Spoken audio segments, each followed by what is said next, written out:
야고보서 1장 1절부터 4절까지 말씀 같이 우리 합독하겠습니다. 야고보서 1장 1절부터 4절까지 말씀입니다. 같이 우리 합독합니다. 하나님과 주 예수 그리스도의 종 야고보는 흩어져 있는 12지파에게 문안하노라. 내 형제들아, 너희가 여러 가지 시험을 만나거든 온전히 기쁘게 여기라. 이는 너희 믿음의 시련이 인내를 만들어내는 줄 너희가 알미라. 인내를 온전히 이루라. 이는 너희로 온전하고 구비하여 조금도 부족함이 없게 하려 함이라. 아멘.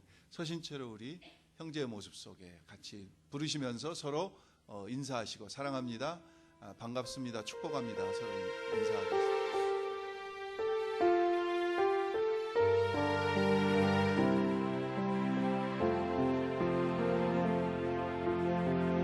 형제의 모습 속에 보이는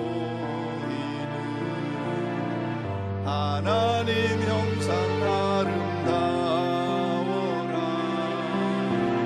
존귀한 주의 자녀 됐으니 사랑하며 섬기리. 자매의 모습 속에 보이는 하나님 형상 아름다워라. 존귀한 주의 자녀 됐으니 사랑하며 섬기리.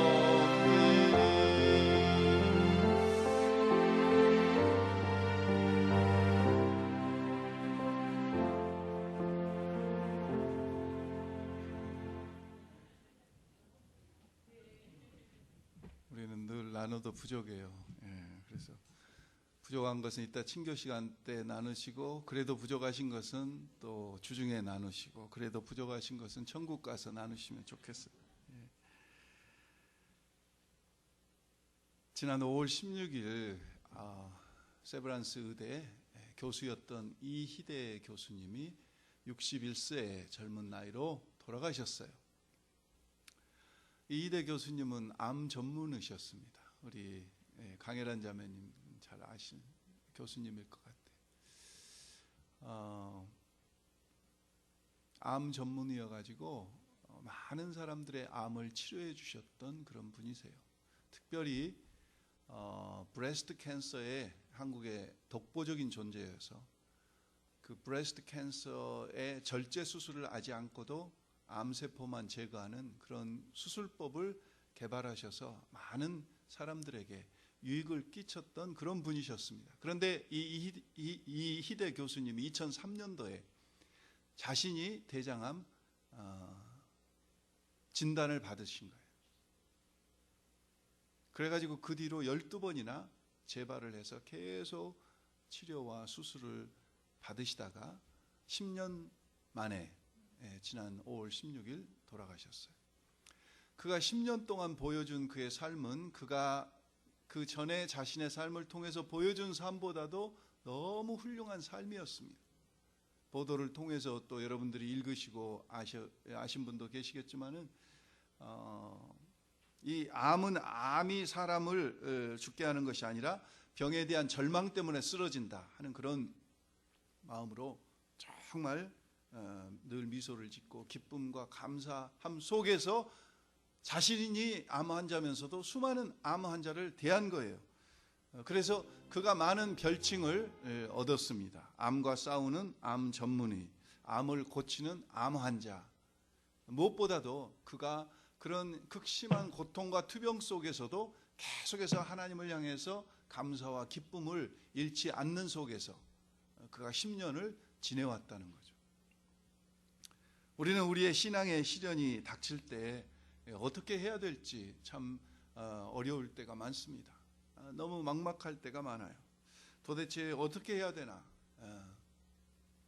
오늘 우리가 읽는 이 야고보서는 잘 아는 대로 예수님의 육신의 동생 야고보가 쓴 서신입니다. 이 야고보는 우리가 아는 대로 예수님이 생존해 계실 때는 예수님을 믿지 않았어요. 예수님의 부활을 체험하고 나서 이 야고보는 예수님을 영접하고 나서 뜨겁게 예수님을 믿기 시작해서 사도행전에 보면은 예루살렘에 처음 생긴 예루살렘 교회의 초대 감독이 되셨습니다. 그리고 나중에 예루살렘에서 순교하셔요. 순교하기 직전에 사실 쓰신 서신서가 이 야고보서예요. 그런데 과거에는 이 야고보서를 많은 신학자들이나 사람들에 의해서 평가절하됐어요. 특별히 종교개혁을 했던 마틴 루터에 의하면은 이 야고보서는 지푸라기와 같다. 그래서 믿음을 강조하고 믿음으로 사는 우리에게 행위를 강조하는 이 야고보서는 지푸라기와 같다. 이렇게 평가절하를 당했어요. 그러나 우리는 알아요. 믿음은 행위와 뗄래야 뗄 수 없는 것을. 믿음이 따로 있고 행위가 따로 있는 것이 아니라 행위와 믿음은 하나인 것을. 우리가 믿음으로 구원을 받지만은 그 구원받는 그 믿음으로 구원을 받아서 체험한 하나님의 은혜 속에 이 믿음에 걸맞는 합당한 이 행위와 삶이 이어져야 된다는 것을 우리는 너무나 잘 압니다.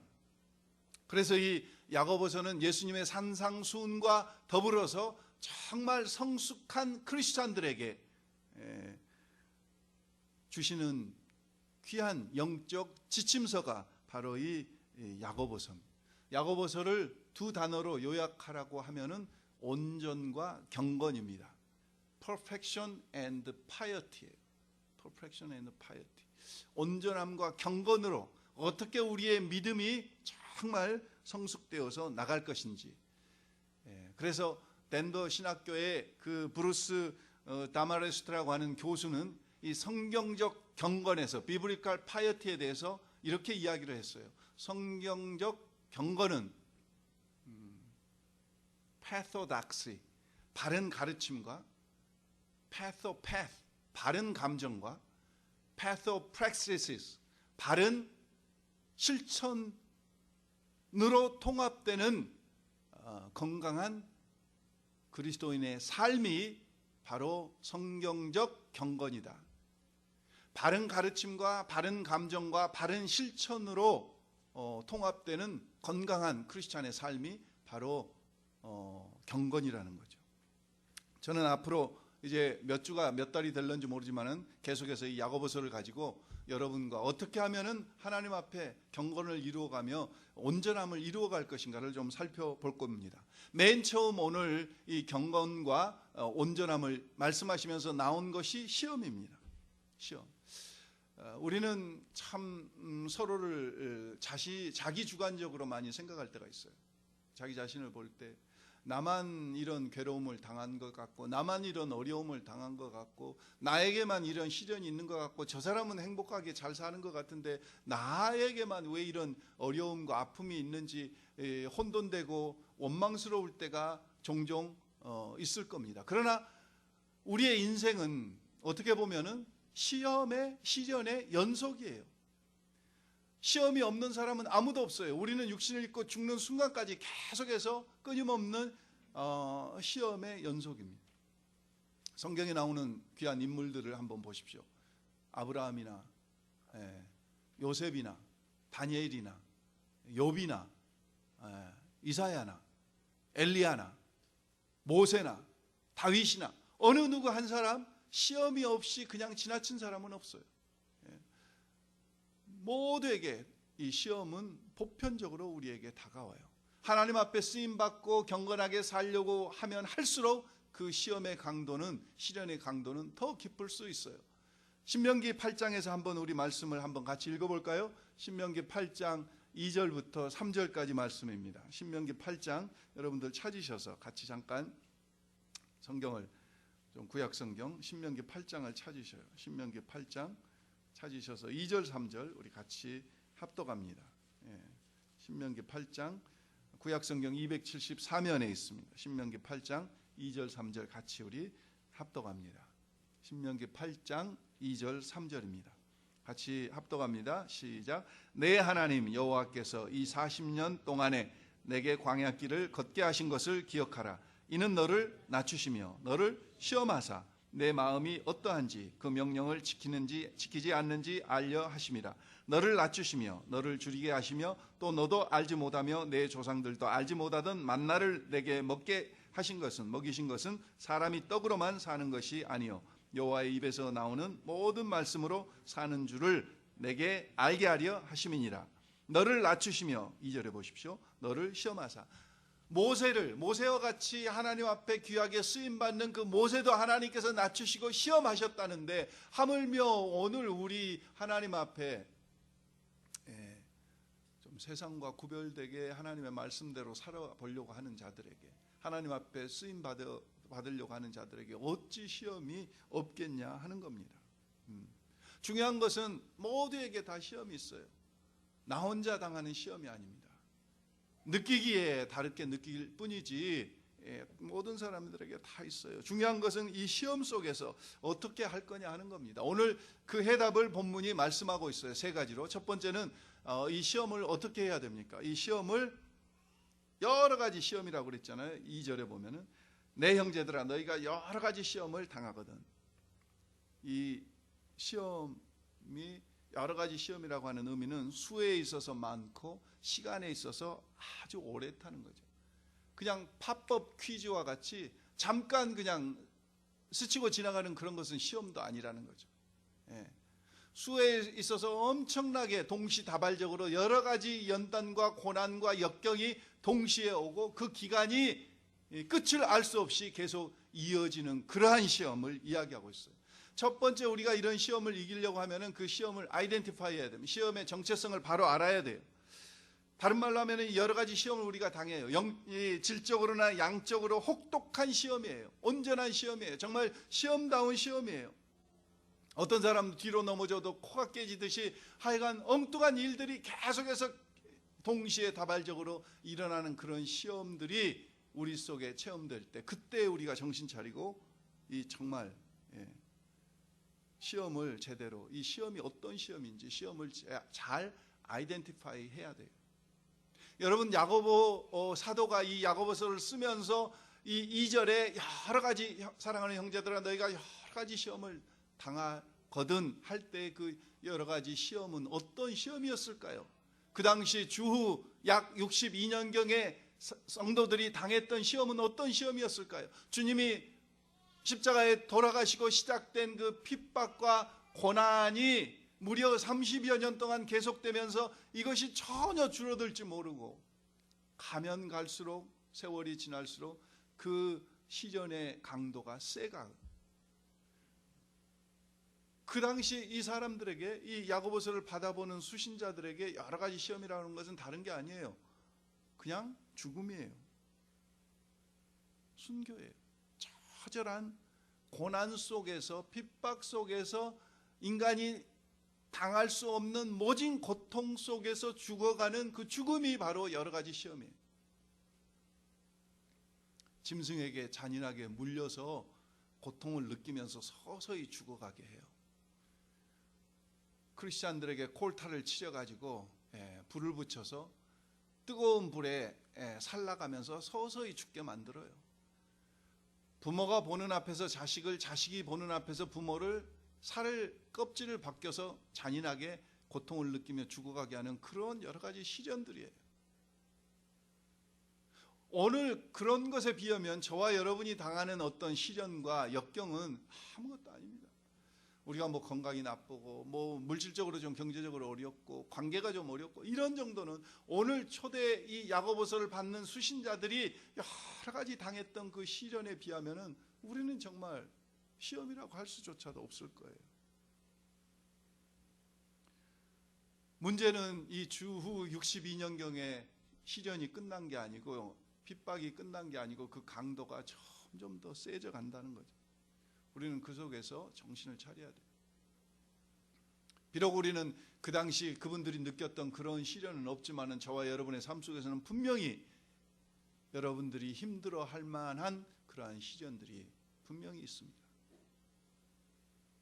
정신을 차려야 돼요. 디모데전서 4장 12절, 베드로전서 4장 12절에 보면은 사랑하는 자들아 너희를 시련하려고 오는 불시험을 이상한 일 당하는 것 같이 이상히 여기지 말고, 불시험이 올 때 전혀 이상한 게 아니라는 거죠. 예수 믿는 사람들에게 불시험이 오는 것은 당연한 거라는 거죠. 우리는 예수 믿으면은 너무 이렇게 평범하고 편안하고 잔잔한 삶을 기대하는데 그게 아니에요. 사실은 예수 믿는 사람들, 정말 제대로 좀 믿어보려고 말씀대로 살아보려고 하는 사람일수록 오는 시험은 불시험이라는 거죠. 그것을 이상한 일 당하는 것 같이 여기지 말라는 거죠. 당연하다는 거죠. 어떻게 아이덴티파이 할까요? 사람들이 흔히 몇 가지로 아이덴티파이 해요. 3Ts라고 이야기를 하기도 합니다. Temptation, Trial, Test 이렇게 구분하기도 합니다. Temptation은 우리가 잘 아는 대로 유혹의 시험입니다. Trial은 시전의 시험입니다. Test는 훈련의 시험입니다. 이렇게 구분해서 이야기하기도 해요.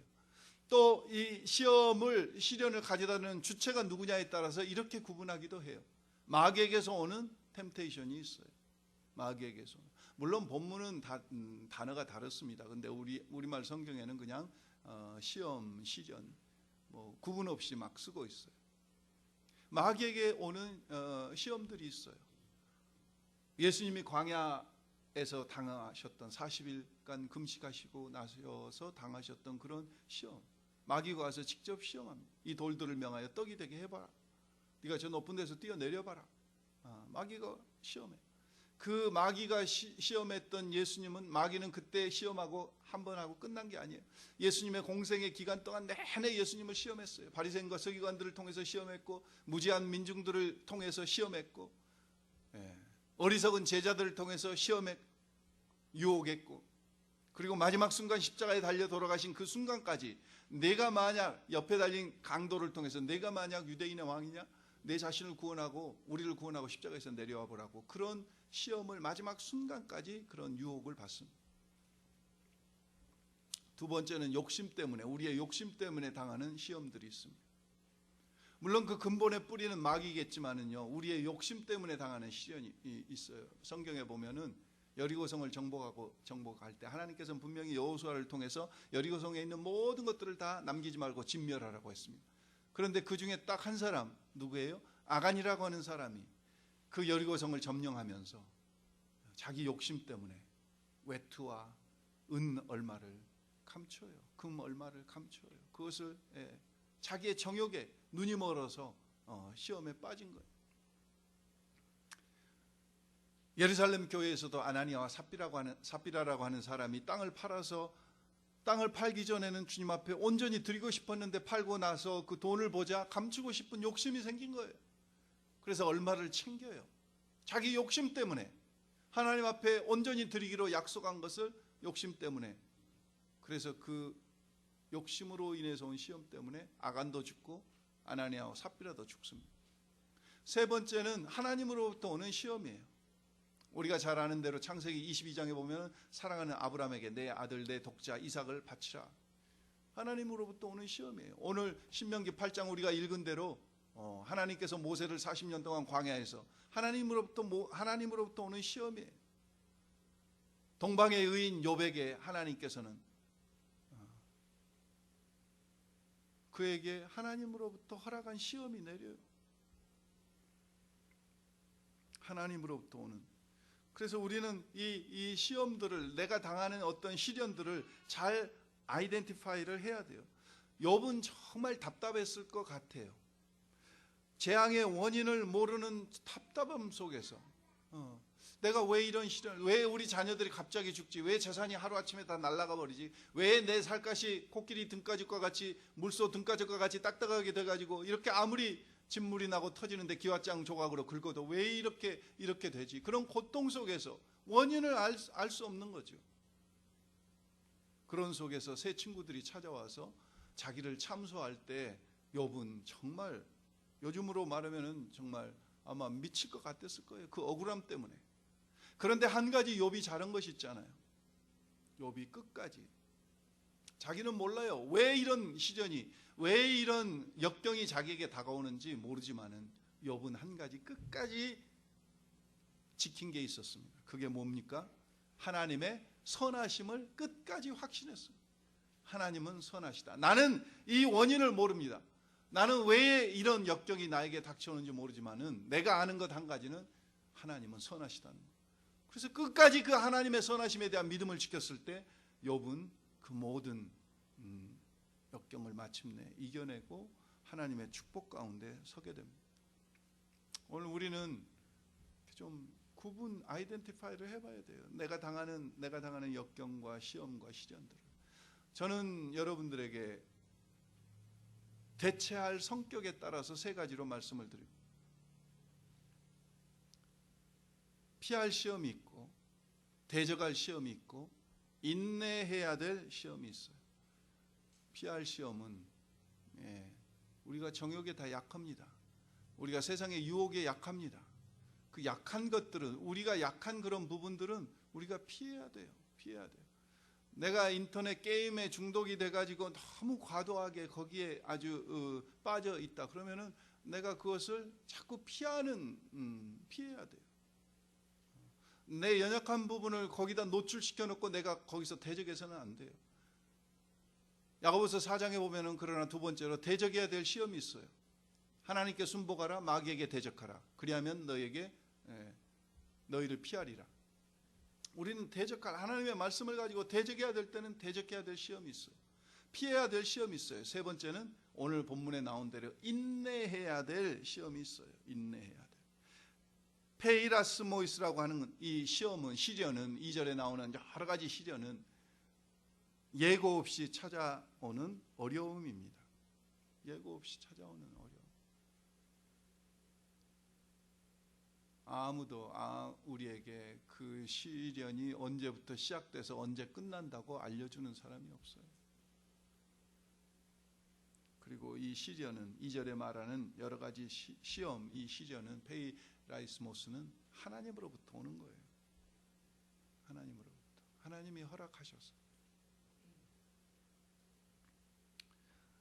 자, 여러 가지 시험을 당할 때 잘 우리가 그것을, 그래서 이게 시련인가, 유혹인가, 시험인가, 그것을 잘 구분하셔야 돼요. 두 번째는 본문에 뭐라고 그랬습니까? 너희가 여러 가지 시험을 당하거든 온전히 기쁘게 여기라. 기쁘게 여기라는 거죠. Count it all joy 그랬습니다. Count it all pure joy. pure joy. 네. 여러분, 느낌은 바꿀 수가 없지만은요, 감정은 바꿀 수가 없지만은 생각은 우리가 바꿀 수 있잖아요, 의지적으로. 그래서 온전히 기쁘게 여기라 하는 이 말씀은 온통 즐거움으로 간주하라는, 간주하라. 즐거움으로 간주하라. 네, 시연 속에서. 이유를 제가 몇 가지 설명해 드릴게요. 첫째는 고린도전서 10장 13절 우리가 잘 아는 말씀들 근거해서 첫 번째, 우리는 어떠한 시련 속에서도 기뻐해야 됩니다. 고린도전서 10장 13절이 무슨 구절이죠? 사람이 감당할 시험밖에는 너희에게 당한 것이 없나니. 다른 말로 하면 나에게 어떤 시련이 올 때, 하나님의 허락하심 속에 어떤 어려움이 올 때 그 시련을 통해서 하나님은 나를 어떻게 여기신다는 거예요? 능히 감당할 수 있다고 여기십니다. 나의 신앙의 수준을. 욥에게 자녀를 빼앗아가고 욥에게 재산을 다 빼앗아가고 그의 건강을 빼앗아가실 때 하나님께서는 욥이 그것을 늘 감당할 만한 수준이 있는 욥으로 여기셨다는. 그러니까 하나님께서 내가 어떤 시험을 당할 때 할렐루야, 하나님이 나를 이와 같이 여겨주시구나, 하나님이 나를 인정해 주시는구나. 네. 시련 자체는 반갑고 좋은 것이 아니지만은 그 시련을 통해서 하나님이 나를 그와 같이 여겨주시는구나, 하나님 앞에 인정받은 자로, 이런 시련쯤은 능히 감당할 수 있을 자로 하나님이 여겨주시구나, 할렐루야, 그러면서 기뻐해야 된다는 거예요. 그 다음에 고린도전서 10장 13절에 보면은 시험당함을 허락지 아니하시고 그 다음에 뭐라고 그랬어요? 피할 길을 내사 너희로 능히 감당하게 하신다. 피할 길을 주신다고 그랬어요. 우리가 반드시 어떤 시련 속에서 우리는 피할 수 있다는 거예요. 피할 길을 내주셔요. 두 번째는요, 여러분들 학교 다닐 때 시험을 좋아하신 분은 아무도 안 계실 거예요. 근데 있더라고요. 일부 예배 드릴 때는 어떤 분은 시험을 너무 좋아해요. 근데 왜 시험을 좋아한가 봤더니 시험을 잘 본 사람들은 시험을 좋아하더라고요. 근데 사실은 시험에 네거티브한 면이 있지만은 포지티브한 면이 있어요. 뭐 팝업 퀴즈, 뭐 보통 테스트, 뭐 중간고사, 기말고사, 무슨 뭐 학력고사, 뭐 시험들이 하여간 우리가 아카데미칼리 당하는 시험들이 우리가 많이 치르고 여러분들이 지금 이렇게 성장했지 않습니까? 그 시험들을 통해서 그 시험들의 포지티브한 면은 뭡니까? 시험의 긍정적인 면, 그 시험을 봄으로 인해서 내가 모르는 것과 내가 아는 것을 내가 알게 된다는 거죠. 예. 내가 모르는 것과 내가 아는 것을 알게 되는 게 그 시험을 통해서. 오늘 신앙도 마찬가지입니다. 하나님으로부터 오는 어떤 시련을 통해서 나의 믿음의 상태를 검증받게 되기 때문에 우리는 하나님 앞에 기뻐해야 된다는 거죠. 네. 내가 이런 시련을 통해서 이런 연약한 면이 있구나. 나는 몰랐는데. 여러분, 우리가 평범하게 신앙생활을 하는 중에서는 전혀 우리가 서로 깨닫지 못합니다. 그런데 어떤 역경과 시련을 당할 때에 나의 연약한 부분들이 드러나게 되잖아요. 드러나게 돼요. 그래서 내가 이런 부분이 연약하구나. 하나님이 나의 연약한 부분을 깨닫게 해주셔서 할렐루야, 기뻐해야 돼. 두 번째 이유. 세 번째는 베드로전서 1장 6절 7절 말씀 보십시오. 야고보서 다음이 베드로전서입니다. 베드로전서 1장 6절 7절 말씀을 보시면은 이렇게 기록되어 있어요. 그러므로 너희가 이제 여러 가지 시험으로 말미암아 잠깐 근심하게 되지 않을 수 없었으나 오히려 크게 기뻐하는도다. 너희 믿음의 확실함은 불로 연단하여도 없어질 금보다 더 귀하여 예수 그리스도께서 나타나실 때 칭찬과 영광과 존귀를 얻게 할 것이니라. 우리가 왜 기뻐해야 돼요? 잠깐 근심하게 될 수 있지만은 우리가 이 시련을 당할 때 기뻐해야 되는 이유는 베드로전서 1장 7절에 나오는 대로 영광과 존귀와 칭찬을 하나님 앞에 얻게 되기 때문에, 그 시련을 통해서. 그리고 오늘 본문 한번 보십시오. 야고보서 1장 4절 본문을 보시면 인내를 온전히 이루라 그러셨고 너희로 온전하고 구비하여 조금도 부족함이 없게 하려 하십니다. 이 말씀을 사람들이 그냥 물질적으로 생각해요. 시련을 잘 이겨내면 하나님이 부족함이 없이 채워주시구나. 부자 되는 거구나. 그런 말씀의 뜻이 아니에요. 여러분, 여기서 너희로 온전하고 구비하여 조금도 부족함이 없게 하려 함이라 하는 이 말씀의 뜻은, 이 본문의 뜻은 온전한 인격을 이루게 된다는 거죠. 하나님이 어떤 환경, 어떤 말씀을 하셔도 그 하나님의 말씀 앞에 내가 온전하게 순종하게 된다는 거죠. 무엇을 통해서요? 그 시련을 통해서. 오늘 우리에게 있어서 최고의 축복은 순종의 축복입니다. 아멘. 내가 하나님 앞에 순종할, 어떤 말씀과 어떤 환경과 어떤 속에서도 내가 하나님 앞에 순종하는 것까지 큰 축복이 없어요. 우리는 엉뚱하게 자꾸 물질적인 거, 무슨 건강, 자녀들 잘 되는 거, 그런 거 축복을 구하지만 하나님 앞에 진정으로 온전한 축복은 순종의 축복이에요. 근데 그 순종의 축복이 오늘 4절 후반절에 보니까, 거기 보니까 너희로 온전하고 구비하여 조금도 부족합니다. 그런 온전한 순종, perfect and complete 하는 그런 온전한 순종이 우리의 시련을 통해서 이루어진다는 거예요. 영광과 존귀와 찬송으로 하나님 앞에. 그러니까 할렐루야, 우리가 기뻐해야 될 이유가 있잖아요. 기뻐해야 될 이유가 있잖아요. 1958년도에 이태리에서 태어난 안드레아 보첼리라고 하는, 우리 집의 개 보첼리가 아니고 이 안드레아 보첼리라고 하는 세계적인 파페라 가수가 있습니다. 이분은 이태리 시골에서 농꾼의 아들로 태어났어요. 그래서 어려서 잘 자랐는데 농사꾼의 아들로 잘 자라다가 12살 때 축구를 하다가 사고로 눈을 다치게 돼가지고 실명을 하게 돼요. 12살 때 실명하게 돼요. 그럼 인생이 끝난 줄 알았는데 이 안드레아 보첼리는 거기서 인생을 접지 아니하고 그 12살 어린 나이에 소경이 된 상태에서 계속 하나님을 바라보면서 나아가서 학교를 마치게 되고 피사 대학에서 법학을 전공하게 되고 나중에 피사 대학에서 법학 박사학위를 받습니다. 그리고 이태리 변호사가 돼요. 그런데 변호사 그 별것 같지만은요, 되고 보면은 안 되니까 별것 같지. 여러분들 이 자리에도 무슨 박사님들이 많지만은 박사학위 안 될 때는 별것 같지만은 되고 보니까 별거 아니잖아요. 안 그런가요? 나만 그렇게 생각하시나요? 근데 아무튼 이 안드레아 보첼리가 자기가 이 변호사 되고 소경 중에 변호사만 돼도 너무나 법학 박사지 너무나 훌륭하잖아요. 그런데 거기에 뭔가 만족을 못 느끼는 거예요. 내가 노래 부르고 싶다. 나는 노래하고 싶다. 그래가지고 틈틈이 자기가 피아노를 밤에 바에 가서 연주하면서 번 돈으로 그 당시 프랑코 코넬리라고 하는 유명한 성악가에 가서 레슨을 받습니다. 안드레아 보첼리가 지금 세상에 유명해진 것은 1996년 이후예요. 그래서 레슨을 받게 되고 그러면서 몇 콩쿠르에서 1등 하게 되면서 1994년도 이후에 안드레아 보첼리가 세계적으로 유명해져요. 팝페라라고 하는 신조어를 만들어냈습니다. 팝송과 클래식을 같이 부를 수 있는 그런 그 음역을 가지고 있는 성량이 풍부한 그런 사람으로. 그런데 놀라운 것은 이 안드레아 보첼리의 모토가, 인생의 모토가 뭐냐면은 고난을 뚫고 기쁨으로. 그게 이 안드레아 보첼리의 인생의 모토예요.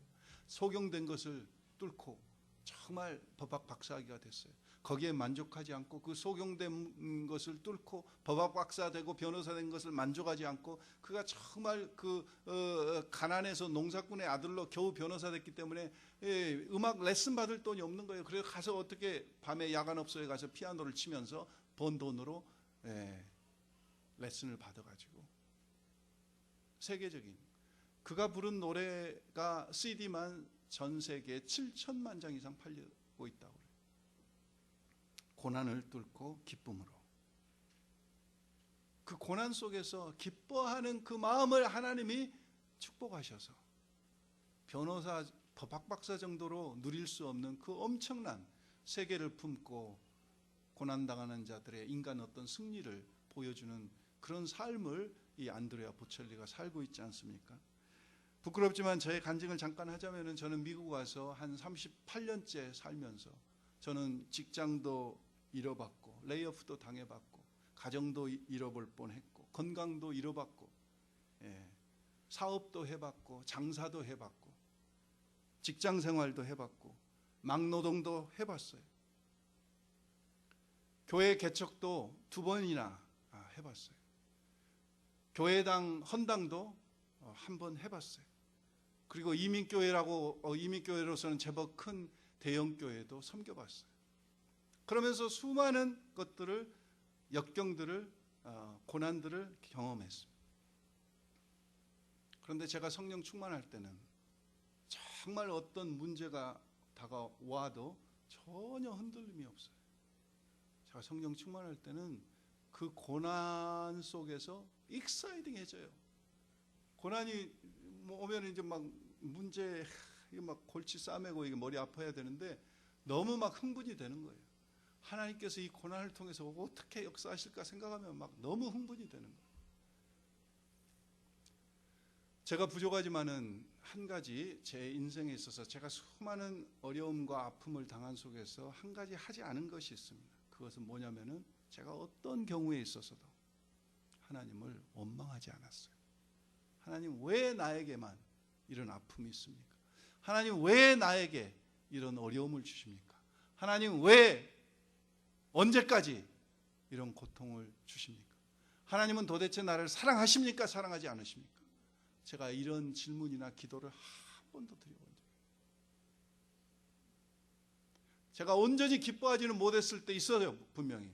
그러나 제가 정말 하나님을 원망해 본 적은 없어요. 여러분, 정말 하나님이 기뻐할 수 없거든 원망이라도 하지 마십시오. 오늘 본문에는 온전히 기쁘게 여기라고 그랬잖아요. 시험 속에서 시험 자체를 잘 아이덴티파이 하자. 두 번째는 정말 온전한 기쁨으로 여기면서 나가자. 세 번째는 거기 뭐라고 그랬습니까? 4절 말씀에 인내를 온전히 이루라. 온전한 인내입니다. 이 인내는 세상 사람들이, 예수 믿지 않는 사람들이 하는 이를 악물고 하는 막 그냥 참을 인자를 100번 써놓고 참는 그런 참음이 아니에요. 우리의 인내는 이런 인내, 이 온전한 인내는 그런 인내하고 달라요. 이 인내는 적극적인 인내입니다. 소망 중에 누리는 인내예요. 회개 속에 누리는 인내예요. 세상 사람들이 흔히 이야기하듯이 세월이 약이겠죠 하고 세월이 가기만을 바라는 그런 인내가 아니에요. 우리는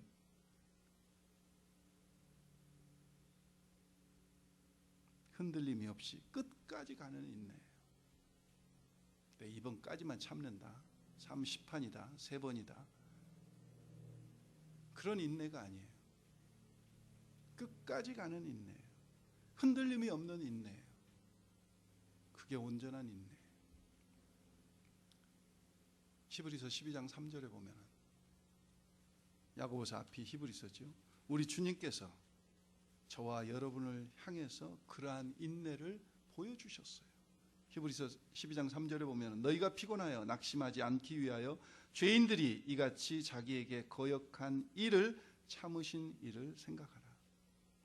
죄인들을 이같이 자기에게 거역한 일을 참으신 일을 생각하라. 우리 주님께서는 저와 여러분 계속 하나님 앞에 거역하고 그걸 다 참으셔요. 끝까지 참으셔요. 이게 주님의 인내예요. 하나님의 참으심과 긍휼히 여기심이라고 우리가 표현하기도 하는데 그 하나님의 긍휼히 여기심이 참으심이 저와 여러분에게 없었다면 저와 여러분은 이미 세상에서 소멸됐을 거예요. 소멸됐을 거예요.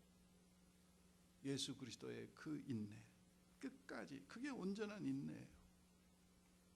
베드로후서 3장 9절에도 이렇게 기록하고 있습니다. 오직 주께서 너희를 대하여 오래 참으사 아무도 멸망하지 않고 회개하게 이르기를 회개하여 구원 얻기를 원하신다. 오래 참으사. 잠깐 비디오 클립 하나 볼까요? 여러분들 2011년이니까 한 2년 전에 한국에서 이름이 뜨기 시작해가지고 세계적으로 유명해진 최성봉이라고 하는 20대 초반의 청년이 있습니다. 최성봉의 이야기를 잠깐 우리 좀 보겠어요. 20대 초반의 청년이고 나중에 무슨 학력 문제가 나왔지만 전혀 학력 문제하고 본인은 그것을 떳떳하게 이야기했고 자기는 대전 예술고등학교를 졸업한 사람이라고 이야기했는데 그것을 좀 잠깐 보겠습니다. 지금도 이렇게 도전한 것도 너무 막 마음이 좀 되게 무겁고 좀 많이 그런데 남들처럼 그 사람처럼 되고 싶어서 노래는 못하지만 그래도 부를 때만큼은 그래도 좀 내가 아닌 다른 사람이 생각해서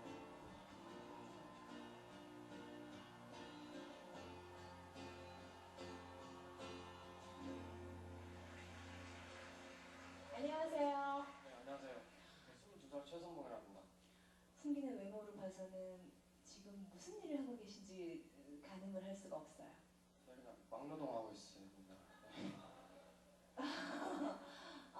새벽에 여기 지원서를 보니까 최성봉 씨 가족상에 아무도 기재가 되어 있질 않아요. 제가 3살 때 고아원에 이게 맡겨졌는데요. 5살 때 고아원에서 구타를 맞아가지고 도망쳐 나왔어요. 그러고서는 그럼 어떻게 사셨습니까? 고아원에서 나오셨으면? 5살 때부터 그냥 껌 같은 거 팔면서 바카스나 이런 거 팔면서 그냥 뭐 그렇게 생활을 했고요. 10년 정도. 누군가와 같이 생활을 했나요? 아니요, 혼자. 혼자 5살 때부터. 네. 거의 한 10년 동안 그렇게 살았어요. 장도 그냥 계단이나 이렇게 화장실, 공동 화장실이나 이런 데서 10년 동안 거기서 이렇게 뭐 하루 살았죠. 공부는 하셨나요? 학교는 다니셨나요? 아니요, 저 초등학교, 중학교 검정고시 맞고요. 학교는 고등학교를 처음 학교라는 것을 처음 가봤어요. 대단하시네요. 대단하십니다. 네. 오늘 노래를 보여주실 건가요? 네. 평소에 노래를 즐겨 부르셨나요? 그냥 즐겨 부른다기보다는 하루살이 좀 계속 살았다가 처음으로 좋아했던 게 음악이어서 많이 부르지 못해도 되게 좋게 봐요. 아니, 좋아해요. 네. 노래 들어볼게요.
예, 최성봉이라고 하는 청년이에요. 청년인데 이야기 들으셔서 알겠지만 포인트는 그겁니다.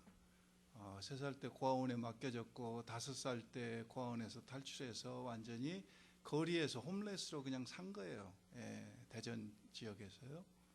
그렇게 혼자 사람들에게 많이 또 어느 섬에 팔려가기도 하고 그래서 또 탈출하고 그러면서 껌도 팔고 뭐 바카스도 팔고 그러면서 산 친구예요. 그러다가 혼자 한글을 공부해가지고 길거리에서 살면서 터득하게 되고 그리고 공부할 마음이 생겨서 물론 누구라고 하는 사람을 나중에 만나게 됩니다. 검정고시를 봐서 고등학교를 들어가요. 대전 예술고등학교라고 하는 고등학교를 들어가요. 물론 거기는 성악과가 없습니다. 그런데 거기서 이제 자기가 부르고 싶은 노래를 부르면서 공부하게 되고 제가 말씀드리려고 하는 것은 그겁니다. 우리 일반적인 상식으로 자 고아가 됐습니다. 혼자 길거리에 소년이 됐습니다. 그러면은 얼마든지 나빠질 수 있는 그런 환경입니다. 한국은. 그런 속에서 이 어린 소년이 실망하지 않고 인내하면서 저는 저 청년이 예수님을 믿는지 안 믿는지 잘 모르겠어요. 근데 실망하지 않고 인내하면서 계속 그 꿈을 포기하지 않고 사람들에게 얼마나 많은 착취와 그가 쓴 인생은 한 번이기에 함부로 살지 말라고 하는 그런 제목의 책을 썼어요. 거기 보면은 자기가 얼마나 많은 착취와 그 아픔을 당했는지 여기서 말하지 못하는 구체적인 인생의 자기 삶에 배어있는 아픔들을 이야기하고 있어요. 그 젊은 20대 초반의 청년이 자 그러면은 한번 꺾일만도 하지 않습니까? 그러면은 인생을 그냥 될 대로 한번 돼보라고 한번 살아갈 수도 있지 않습니까? 그런데 저 속에서 그는 또 기다린 거예요. 참는 거예요. 그러면서 어느 사람과의 만남을 통해서 기회가 왔을 때 그 도움을 받아서 검정고시를 보게 되고 학교라는 것을 처음으로 대전 종합예술학교를 가게 되죠.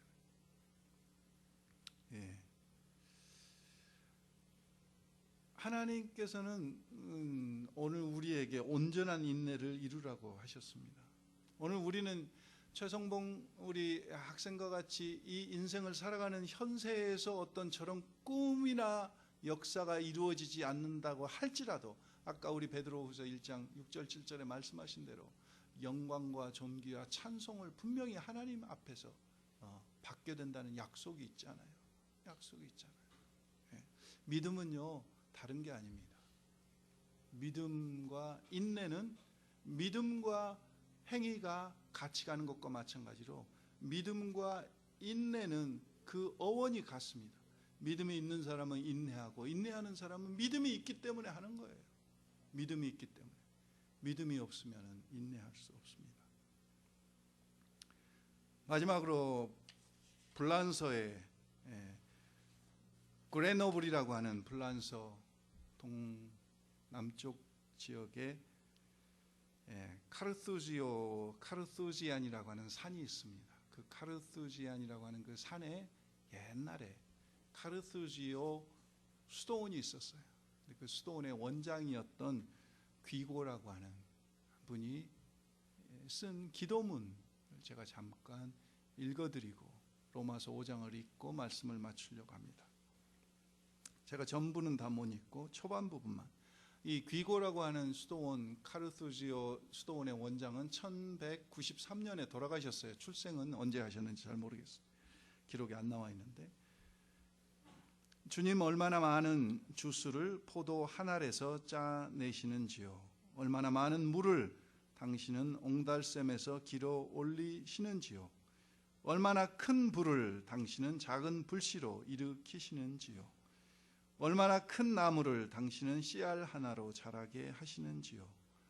제 영혼은 너무 메말라 혼자서는 기도를 할 수 없지만 당신은 그것으로 수천 마디 기도를 짜내십니다. 제 영혼은 너무 강팍해 혼자서는 사랑을 할 수 없지만 당신은 그것에서 당신과 저의 이웃을 위해 무한 사랑을 길어 올리십니다. 제 영혼은 너무 차가워 혼자서는 아무 기쁨도 없지만 당신은 제 안에 하늘 기쁨의 불을 일으키십니다. 제 영혼은 너무 연약해 혼자서는 아무 믿음도 없지만 당신 힘으로 제 믿음은 높이 높이 자라납니다. 기도와 사랑과 기쁨과 믿음을 인하여 당신께 감사드립니다. 저로 하여금 늘 기도하고 사랑하고 기뻐하고 신실하게 하옵소서. 로마서 5장 3절 5절 마지막으로 읽고 말씀을 마칩니다. 로마서 5장 여러분들 다 찾으셔서 로마서 5장 3절 5절 우리 같이 합독합니다. 로마서 5장입니다. 로마서 5장 3절 4절 같이 합독합니다. 신약성경 245면에 있습니다. 3절 4절 합독합니다. 다만 이뿐 아니라 우리가 환난 중에도 즐거워하나니 이는 환난은 인내를, 인내는 연단을, 연단은 소망을 이루는 줄 알미로다. 아멘. 할렐루야. 아버지 하나님, 사랑하는 성도들 속에 있는 수많은 알 수 없는 또 드러난 여러 가지 시련들을 인하여 감사드립니다. 주여, 저희를 정말 축복해 주시기 위해서, 그릇을 넓혀 가시기 위해서 저희를 빚어가시는, 새로운 창조물로 빚어가시는 과정 속에 겪게 되는 시련들 속에서도 우리로 하여금 낙심치 않게 하시고 오늘 말씀대로 아버지 하나님 정말 기쁨으로 여기게 하시고 주여 그 속에서 끝까지 온전한 인내를 이루어 하나님의 영광 가운데 나가는 사랑하는 모든 지체들 되게 하시옵소서. 아버지 하나님, 그 아픔을 위로해 주시고 주님이 또 세임 주실 줄 믿습니다. 아버지, 귀한 말씀을 인하여 감사하며 귀한 공동체를 인하여 감사드립니다. 예수님의 이름으로 기도했습니다. 아멘.